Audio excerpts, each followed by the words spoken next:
we should expect Valve to make half-assed solutions. That's what they do. They are a bad company, you know. They are not good. Hey Manoli, nice to have you here. I'm curious, how do you feel about Squinjin? I wanted to talk about that exact topic, Manoli. How do you feel about Squinjin and Valve News Network pushing people to email Valve and news sites to pressure Valve into dealing with the bot problem? Yeah, that's the topic I wanted to discuss today, Manoli. I'm glad you brought it up, you know. For those of you unaware, both Tyler from... I don't think he's Valve News Network nowadays, you know, it used to be previously Valve News Network, but it's Tyler McVicker, the guy with, you know, inside information, leaks about Valve games and stuff like that.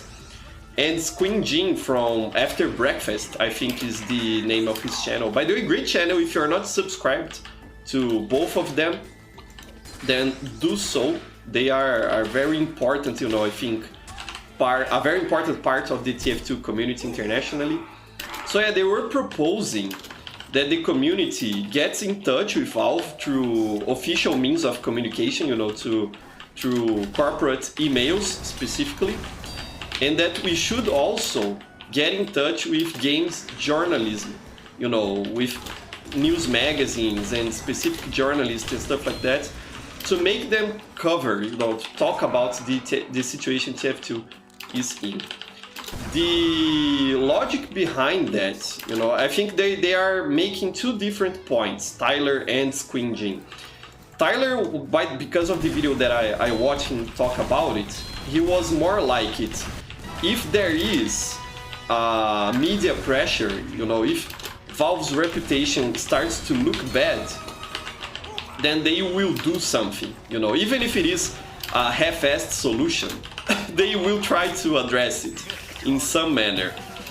So Tyler McVicker, you know, former Valve News Network, was mostly talking about like making the issue more visible in gaming journalism, you know, in gaming journalism media, to make Valve look bad, and then they would do something because they don't want to look bad on the mainstream gaming media, you know, stuff like that. And I think Squinjin was actually trying to make a different point, you know. Not so much in the sense that we should make Valve look bad publicly, but in the sense that we should get in touch with people working at Valve. In his video, he specifically shows that there are a bunch of public emails on Valve's website, you know, of the people working there, you know, their corporate emails, and that we should try to send emails to everyone who has something related to TF2, you know. But yeah, it's not that this will guarantee something from Valve, but more in the sense that we really have nothing to lose, considering the situation the game's in, you know. If Valve does nothing, if we reach out to gaming journalists and try to make this issue visible again, or we reach out to Valve developers and, you know, try to bring attention to the problem, if they do nothing, if Valve doesn't act on that, we don't lose anything, because they are already doing nothing, you know, so we have nothing to lose in that regard. And I think those ideas make some sense because there is a precedent to them.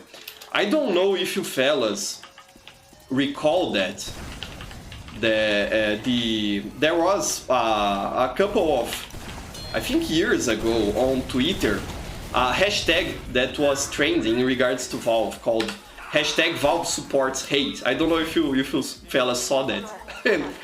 That was something that I started on my Brazilian channel with my Brazilian subscribers to try and get Valve to do something against the chat spam that was going on in that time, you know. The bots were simply spamming slurs and nasty stuff, and it's what really, you know, got me interested on starting a hashtag on Twitter to make Valve do something about that, you know. Whenever you would type in on Twitter Valve, I remember because I saw that on a bunch of different accounts with my subscribers.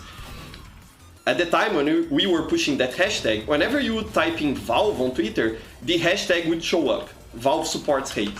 You know, in the sense that Valve supports hate speech because they allow the bots to spam hate speech. You know, that was the idea of the hashtag. It was something we decided to do to try and push Valve into having a bad rap publicly, you know, to force them to do something. And soon afterwards, you know, they decided to mute free-to-plays. And it kind of helped with the spam, you know, it alleviated the issue a little bit. And it didn't stop there. They afterwards started taking a few measures, you know, going forward. The so-called security and stability changes that they say on the blog to keep up with that problem, you know. Didn't solve it, but I don't know if you fellas remember how it was, but it was impossible to play TF2 without being bombarded with, you know, slurs and stuff like that spammed by bots. So at least that got fixed, even if it was a bummer that free-to-plays can't talk on chat anymore to this day. So it is kind of a bummer, but I think we are better as we are now, in my personal opinion, you know, but you're free to differ. But it was very interesting because, you know, I think it proves a point that whenever Valve senses that their public reputation is getting affected, they will try to do something, you know. I saw something similar when large, you know, gaming journalism sites and channels were also covering the bot situation. And that's why I think Valve News Network and Squinjin, you know, Tyler McVicker and Squinjin have an interesting point with those ideas. I think it could result in something. If that something will be the solution to the bot problem or not, I don't know, but it will probably result in some action by Valve if we collectively manage to put Valve against a corner in terms of, you know, making them look bad publicly. Especially now that Valve is kind of trying to work on stuff again, you know, like they just released the Steam Deck with the new Portal tech demo that we were talking about on another stream. I think they're trying to bounce back, you know, from a period of inactivity and try to release new products. So I think they are in a position in which they can't really look bad in public again, you know. They have to look good so these new products pay off, you know, so people, you know, I think, for example, the Steam Deck, people who wanted to buy the Steam Deck will buy a Steam Deck regardless of how Valve looks.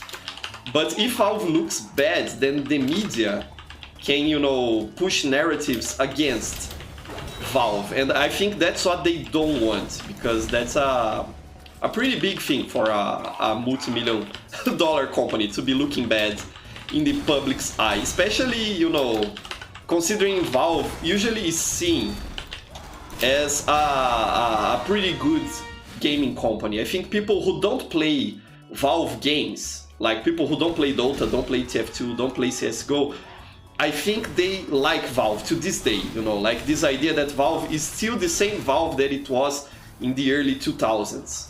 People remember Valve for Half-Life and Portal and stuff like that. And if we could tarnish that reputation, I think that would be a good thing for TF2. You know, if it does nothing to improve the game's situation, at the very least it is a little bit of, you know, kind of like vindication that TF2 players can get from Valve. So either way, I think it is a win. So I'd like to encourage you fellas to go check out Tyler's video on this topic and Squinjin's video on this topic, because they do a better job than I am doing explaining the idea, and they link the resources to do so in their video's description. So I would recommend you check it out. Again, it is something that if it works, great, but if it doesn't, we lose nothing.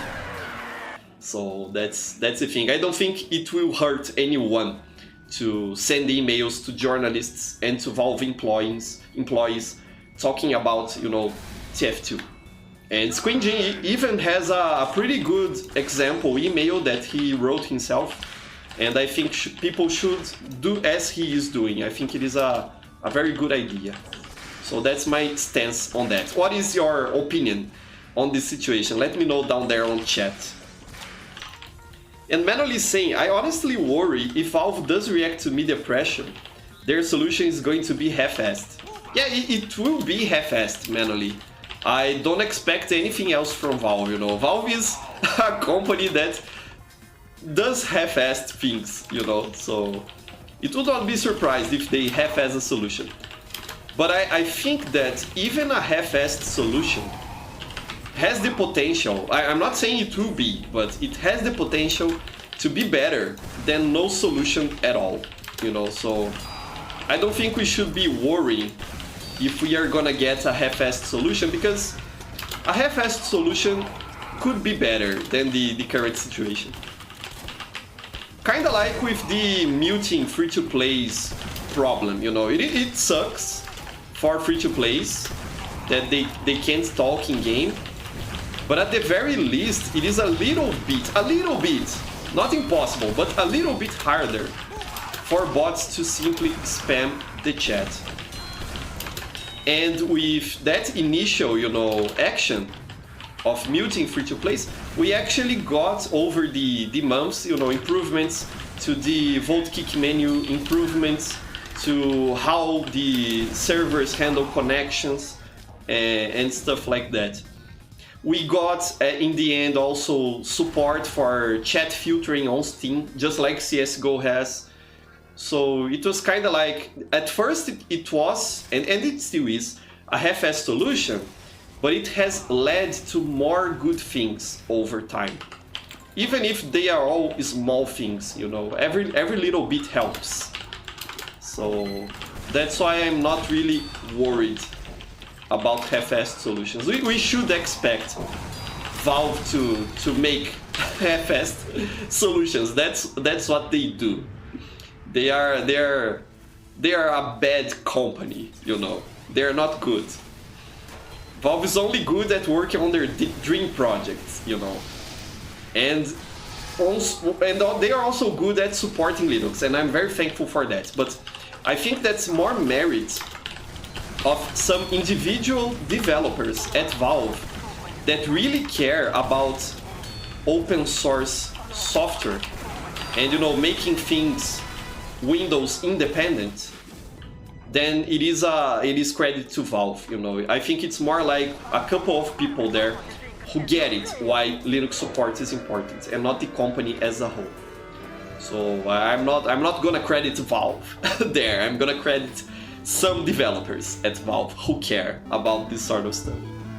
But yeah, Valve will half-ass anything if they can. That's how they work.